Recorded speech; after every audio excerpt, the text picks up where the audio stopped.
গত কয়েকদিন আপনারা একটা নিউজ দেখে থাকবেন, সেটা হচ্ছে যে আমেরিকা ইন্টারন্যাশনাল স্টুডেন্ট প্রায় 6,000 মতো ভিসা বাতিল করেছে।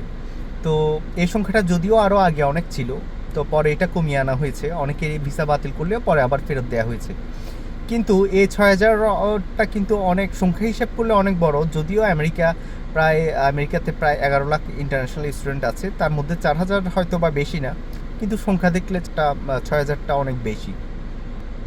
এই 6,000-এর মধ্যে 2,000 হচ্ছে যে বলা হচ্ছে চুরি, মারামারি অথবা ডোমেস্টিক ভায়োলেন্স, এই সমস্ত অপরাধের জন্য অথবা বিভিন্ন এখানে আন্দোলনে যারা করেছিল তার ওই ক্যাটাগরিতে 2,000-এর মতো ভিসা বাতিল করেছে। বাকি 4,000 হচ্ছে বেশিরভাগই হচ্ছে এই যে নেশা অবস্থায় গাড়ি চালানো, এটা ডিইউআই,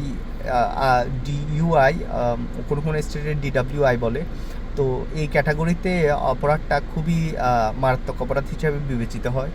বিশেষ করে যারা নন ইমিগ্রেন্ট ভিসা আছে, যারা স্টুডেন্ট, ওয়ার্ক পারমিট অথবা এখানে ট্যুরিস্ট হিসেবে এসেছে, তারা যদি এই নেশা অবস্থায় বা ড্রিঙ্কস করে গাড়ি চালায়, এটা ধরা খেলে অনেকের ভিসা বাতিল করছে। অনেকেরই আবার দেশে যদি চায় হয়তো আসতে দিচ্ছে না, অথবা কেউ যদি পরবর্তীতে সিটিজেন বা গ্রিন কার্ডের জন্য অ্যাপ্লাই করে তখন হয়তো ঝামেলা হতে পারে। কিন্তু যারা এখানে ইমিগ্রেন্ট আছে তাদের ক্ষেত্রে হয়তো জেল জরিমানা অথবা লাইসেন্স সাসপেনশন এগুলো করে হয়তো বা ফেরত মানে একটা সমাধান দেয়। কিন্তু নন ইমিগ্রেন্ট ভিসার ক্ষেত্রে ঝামেলা। এর মধ্যে স্টুডেন্টের উপরও কিছুটা এগুলো প্রভাব ফেলছে। বিশেষ করে ইন্ডিয়া থেকে স্টুডেন্ট আসা কিছুটা কমেছে। তো আগে যেরকম প্রত্যেক ইউনিভার্সিটিতে অনেকগুলো কয়েকশো শত শত আসতো, এখন আসলে ওই অবস্থা আগের মতো নাই। এখন স্টুডেন্ট আসা আসলে বেশ কিছু কমেছে। তো তো এই এই এই যে 6,000 মতো ভিসা রিভোক করার ফলে ওদেরও প্রশাসনেরও একটা লাভ হয়েছে। সেটা হচ্ছে যে এখন থেকে স্টুডেন্টরা খুবই সতর্ক হয়ে গেছে।